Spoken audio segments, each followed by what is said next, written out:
The text message arrived at 11:47 p.m. on a Tuesday, just as I was finishing the final review of a quarterly report for Phoenix Medical Investments.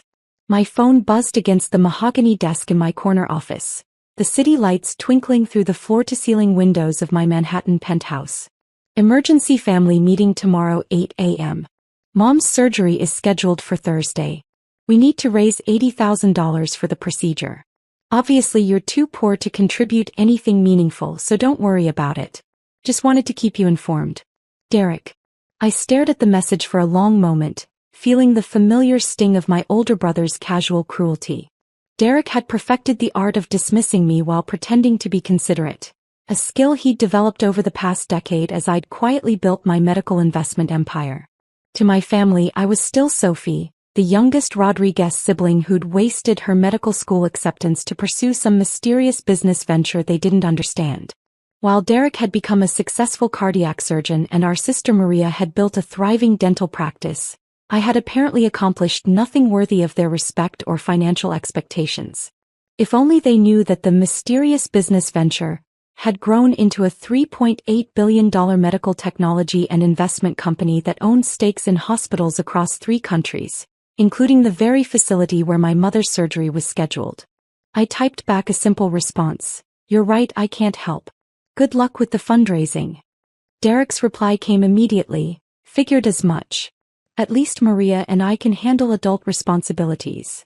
I set my phone aside and walked to the window, looking out at the city where my mother would undergo surgery in less than 36 hours. What Derek didn't know was that I'd been monitoring Mom's condition for months through my medical connections. When her cardiologist, Dr. Harrison, had mentioned the need for an experimental procedure not covered by insurance, I'd quietly arranged for Phoenix Medical to cover the entire cost. The $80,000 Derek was scrambling to raise had been sitting in a designated account at Metropolitan Heart Institute for 3 weeks. But I hadn't told my family because I'd learned years ago that my gestures of help were either dismissed as insignificant or resented as showing off. Better to work behind the scenes and let them believe whatever they needed to believe about my capabilities. My phone rang, interrupting my thoughts. The caller ID showed Dr. Harrison's personal number. "Dr. Harrison, it's late. Is everything okay? Sophie, I hope I'm not calling at a bad time. I wanted to update you on your mother's situation." "Of course. How is she?" "Physically, she's stable and ready for tomorrow's procedure. But I'm concerned about something else. Her sons contacted me today asking about payment plans and expressing significant stress about the cost. I told them the procedure was already fully funded by an anonymous benefactor, but they seemed confused and insisted on knowing more details." I sighed. "What did you tell them?" "Nothing, of course. Patient confidentiality and donor privacy are paramount. But Sophie, they're clearly struggling with this financially and emotionally. Your brother Derek mentioned liquidating his retirement fund." "I'll handle it," I assured him. "Just focus on giving Mom the best possible care." "Always. The procedure is scheduled for 10 a.m. Everything will go perfectly." After ending the call, I sat in my home office, contemplating the familiar family dynamics that had shaped the past 10 years of my life. When I turned down medical school to start Phoenix Medical, my family had been devastated. They saw it as throwing away a guaranteed successful career for an uncertain business venture. What they didn't understand was that I'd seen an opportunity to revolutionize medical technology investment and patient care on a scale that individual practice never could. While they'd built successful careers helping patients one at a time, I'd built an empire that could fund breakthrough research, improve hospital systems, and make life-saving treatments accessible to thousands. But explaining that to a family that measured success in traditional metrics felt impossible, especially when they'd already decided I was the family disappointment. The next morning, I arrived at Phoenix Medical's headquarters at 6 a.m. to handle some urgent international calls before the family meeting. My assistant, Jennifer, had coffee ready and a stack of documents requiring my signature. "The Tokyo acquisition is moving forward smoothly," she reported. "The German hospital chain wants to schedule a video conference for next week, and the pharmaceutical patent approval came through for the cardiac device." "Excellent. What's the latest on the Metropolitan Heart Institute partnership?" "All systems green. Your mother's procedure is fully funded and prioritized. Dr. Harrison has our best surgical team on standby. I nodded, checking my watch. In an hour, I'd sit in Derek's living room and listen to my siblings discuss fundraising strategies for a bill that was already paid, by a company they didn't know I owned, using technology I'd helped develop. Jennifer, I'll need you to prepare something for me. A comprehensive breakdown of Phoenix Medical's involvement with Metropolitan Heart Institute. Include our ownership percentage, the cardiac technology patents, and the patient care improvement statistics. Of course. Should I include the financial investment figures? Everything. It's time for some transparency. At 7:45 a.m., I pulled into Derek's driveway in my modest Honda Civic. I'd learned long ago that driving anything flashy to family gatherings only led to uncomfortable questions about where I'd gotten the money and lectures about fiscal responsibility. Derek answered the door in his scrubs, clearly heading to the hospital after our meeting. His expression was tense with stress and barely concealed frustration. Sophie, thanks for coming. Maria's already here. We need to figure this out quickly. I followed him into the living room where Maria was sitting at the dining table with her laptop open, clearly working on spreadsheets and calculations. Sophie, she greeted me warmly, though I could see the exhaustion in her eyes. Derek told you about the situation? He did. How's Mom handling everything? She's scared, Derek said bluntly. The procedure is experimental, but it's her best chance. Without it, the cardiomyopathy will continue progressing. And insurance won't cover any of it? Zero coverage for experimental procedures, Maria confirmed. We've been working all night on a financial plan. Derek's going to liquidate his retirement account, I'm taking a second mortgage on my practice, and we're setting up a GoFundMe. I watched my siblings' faces, seeing the stress and determination as they prepared to sacrifice their financial security for our mother's health. Despite their treatment of me over the years, I felt a surge of pride at their willingness to do whatever it took. We estimate we can raise about $60,000 between us, Derek continued. We're hoping the hospital will accept a payment plan for the remaining $20,000. What about Dad? I asked. You know Dad's pension barely covers his basic expenses, Maria replied. We can't ask him to contribute. Derek looked at me with an expression that was half hopeful, half resigned. Sophie, I know your business. Whatever it is, probably doesn't generate much income yet. We're not expecting you to contribute financially. The dismissal stung even though I'd expected it. I appreciate you letting me know what's happening. Of course. Your family, even if you can't help with the money. Maria shot Derek a warning look. What Derek means is that we understand everyone's in different financial situations. No, it's fine, I said. Derek's right. I can't help with the money. It wasn't technically a lie. The money had already been provided months ago. Derek's phone buzzed and he checked the message. Dr. Harrison wants to meet with us before the surgery tomorrow. He said there are some developments regarding the procedure. What kind of developments? Maria asked nervously. He didn't specify. Probably wants to discuss payment arrangements or maybe additional costs we haven't considered. I remained quiet, knowing exactly what Dr. Harrison wanted to discuss. We should all be there, Derek continued.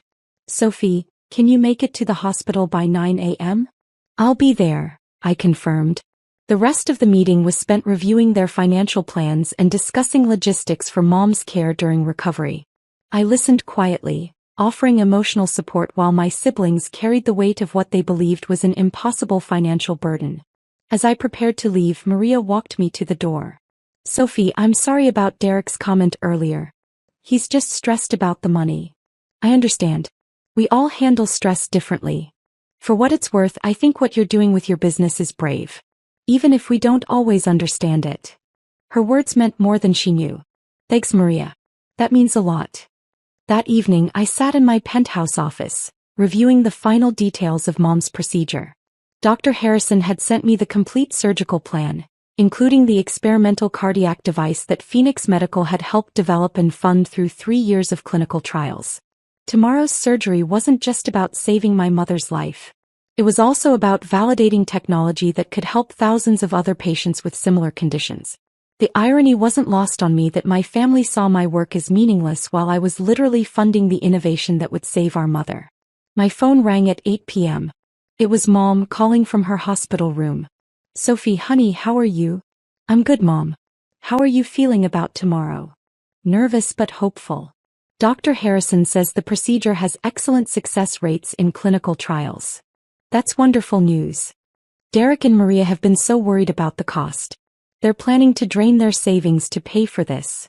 I closed my eyes, feeling the familiar tension between wanting to reveal the truth and maintaining the careful boundaries I'd established with my family. They love you, Mom. We all do. I know, sweetheart. I just wish there was another way. I hate that my health problems are causing such financial stress for them. Mom, what if I told you not to worry about the money? Oh, honey, I know you'd help if you could. Derek explained that your business is still getting started. Don't feel bad about not being able to contribute. Just being there for emotional support is enough. Derek had explained my situation to Mom without ever asking me about it. The assumption that I was struggling financially had become family canon, repeated so often that it was now treated as established fact. I love you, Mom. Get some rest tonight. Everything's going to be fine tomorrow. I love you too, sweetheart. See you in the morning. After hanging up, I made one final call to Dr. Harrison. Sophie, I was hoping you'd call. Everything's set for tomorrow. The surgical team is briefed, the equipment is calibrated, and the experimental device is ready for implantation. And my family still doesn't know about the payment? Correct. Though I suspect tomorrow's pre-surgical meeting will provide some clarity. Dr. Harrison, when you speak with them tomorrow, I want you to be completely transparent about the procedure, the technology, and the funding source. It's time they knew the truth. Are you sure? This will obviously reveal your involvement. I'm sure. They deserve to know. The next morning, I arrived at Metropolitan Heart Institute at 8:45 a.m. The hospital was a gleaming example of modern medical architecture, and I felt a quiet pride knowing that Phoenix Medical's investment had funded the new cardiac wing where Mom's surgery would take place. Derek and Maria were already in the waiting room, both looking exhausted from sleepless nights spent worrying about money instead of focusing on Mom's health. Sophie, you're here, Maria said, standing to hug me. Dr. Harrison wants to meet with us in his office before we see Mom. Any idea what this is about? Derek asked, his stress evident. Let's find out, I replied. Dr. Harrison's office was impressive. Medical degrees and awards covering the walls, shelves lined with medical journals and research publications. He greeted us warmly and gestured for us to sit around his conference table. Thank you all for coming early. I wanted to discuss a few important matters before Mrs. Rodriguez's procedure. Derek leaned forward. Doctor, if this is about payment arrangements, we have a plan. It might take us a few months to gather the full amount, but... Actually, Mr. Rodriguez, that's not necessary. The procedure has been fully funded. What do you mean? Maria asked. I mean that 3 weeks ago the entire cost of your mother's surgery, including the experimental device, postoperative care and rehabilitation, was paid in full by an anonymous benefactor. The room fell silent. Derek and Maria exchanged confused glances. That's impossible, Derek stammered. We don't know anyone who could afford to just pay $80,000. Actually, Dr. Harrison continued, the total amount was significantly more than $80,000. The experimental cardiac device alone costs $40,000, plus surgical fees, hospital stay and follow-up care. The total amount covered was approximately $130,000. Who would do that? Maria whispered. Dr. Harrison looked at me, asking a silent question with his eyes. I nodded. The payment came from Phoenix Medical Investments, he said.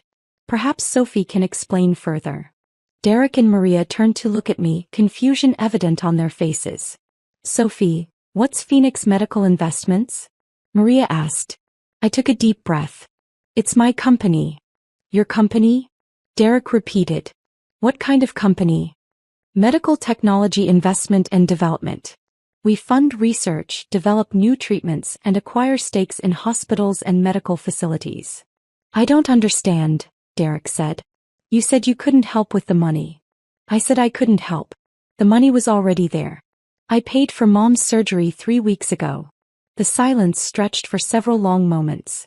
Sophie, Maria said slowly, how much money are we talking about? How big is this company? Dr. Harrison cleared his throat. Perhaps I should mention that Phoenix Medical is one of our largest investors. They own approximately 30% of Metropolitan Heart Institute. Derek's face went white. 30%?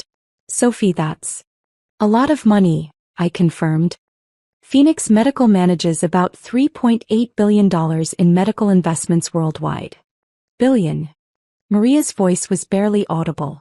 With AB. With AB. Derek slumped back in his chair. I don't understand. If you have that kind of money, why didn't you tell us? Why did you let us stress about fundraising when you'd already paid for everything?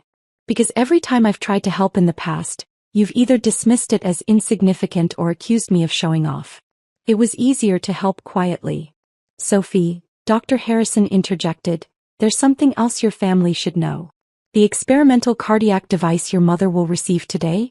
Phoenix Medical funded its development through 3 years of clinical trials. Without your sister's investment, this life-saving technology wouldn't exist. Maria started crying. Sophie, we've been so wrong about everything. There's more, I continued. Derek, remember when you had that malpractice lawsuit 3 years ago? The legal fees that mysteriously got paid by your insurance company? That was Phoenix Medical's legal division. Derek stared at me in shock. And Maria, when your dental practice needed that equipment loan with the surprisingly low interest rate. That was Phoenix Medical's financing arm. You've been helping us all along, Maria whispered. I've been helping because you're my family. But I got tired of being treated like a charity case by people who were actually living on my charity. Dr. Harrison stood up. I'll give you all a few minutes to process this. Mrs. Rodriguez's surgery begins in an hour, and I want everyone focused on supporting her recovery. After he left, the three of us sat in silence. Finally, Derek spoke. Sophie, I owe you an apology. We all do. The things I've said, the assumptions I've made. Derek, you don't need to. Yes, I do. Last night I texted you that you were too poor to help anyway. You'd already paid for everything, and I was insulting you while you were saving our mother's life. And funding the technology that will save her, Maria added. Sophie, you haven't just built a business. You've built something that helps people. I felt tears starting to form. That was always the goal. When I turned down medical school, everyone thought I was throwing away my chance to help people. But this way I can help thousands of people instead of dozens. Derek stood up and walked around the table to hug me. I'm so sorry, Sophie. You've accomplished something incredible, and instead of being proud, we've been dismissive and cruel. We're family, I said. That's what family does. We take care of each other, even when we don't understand each other. Maria joined our hug. Can you forgive us for being such idiots? Already forgiven. But things need to change. No more assumptions about my life, no more dismissing my choices, and definitely no more texts about how poor I am. Derek laughed through his tears. Deal. Though I have to ask, if you own part of this hospital, why didn't you just tell Dr. Harrison to comp the surgery? Because that's not how ethical business works. The surgery needed to be funded properly, through appropriate channels with proper documentation.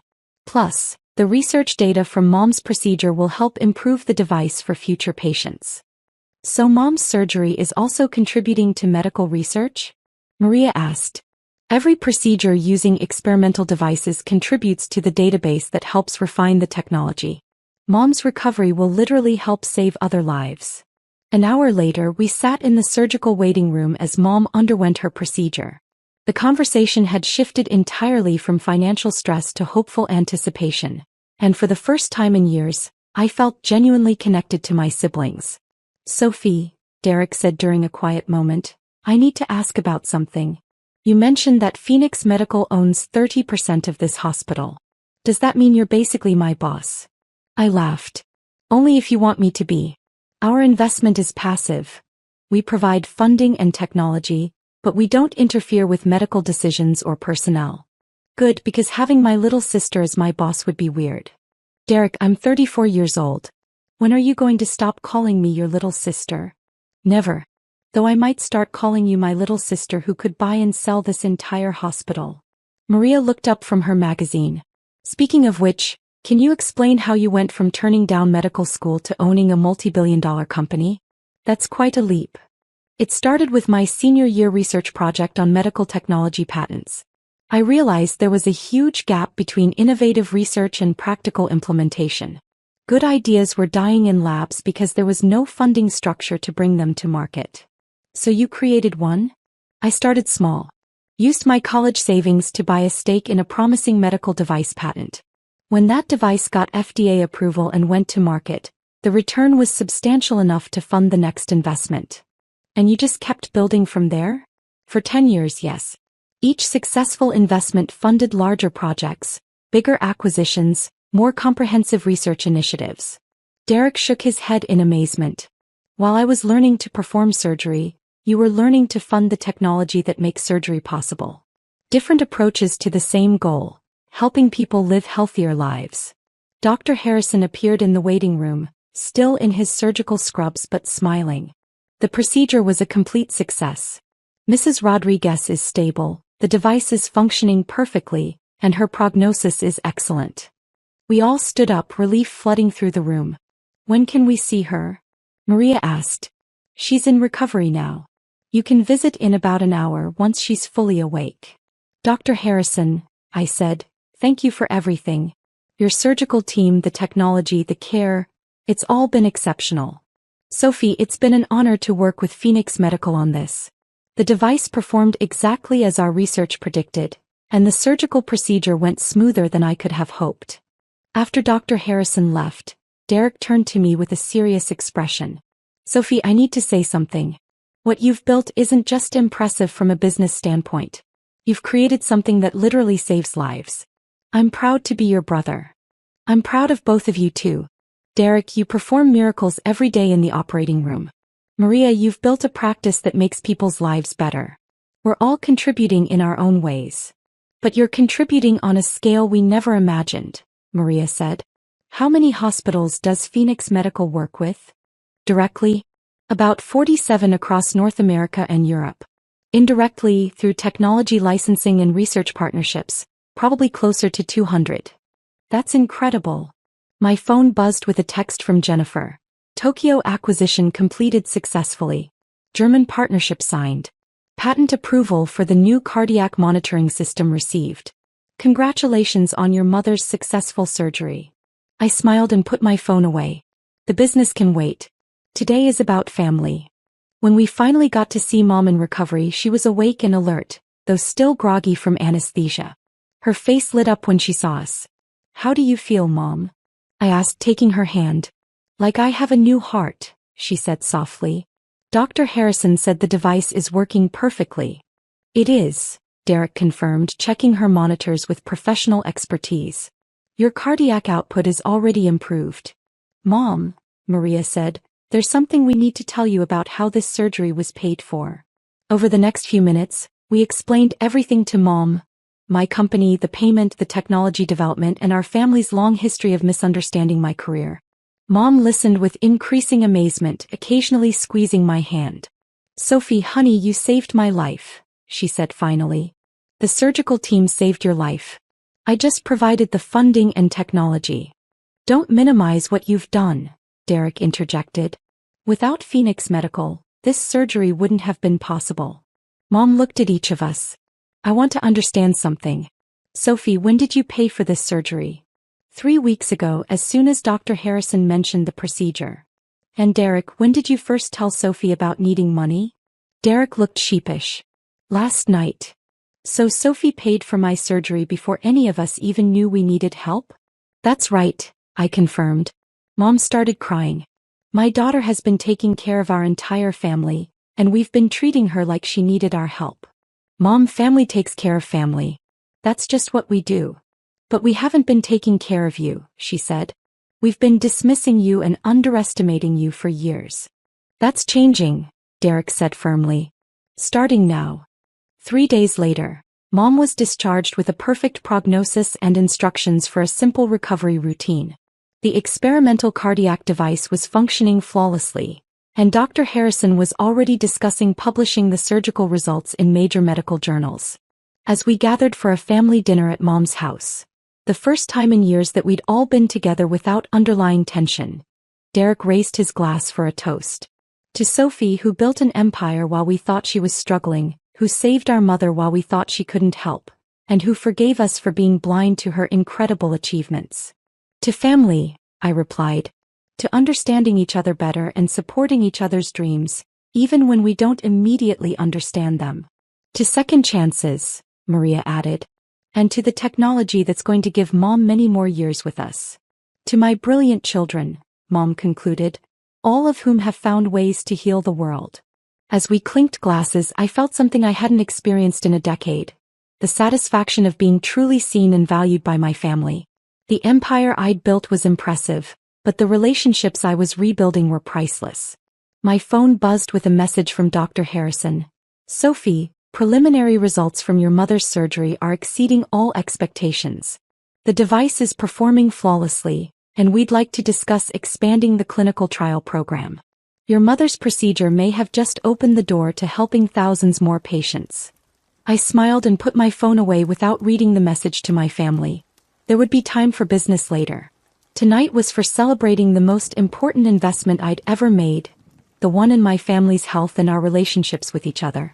Sometimes the best returns aren't measured in dollars.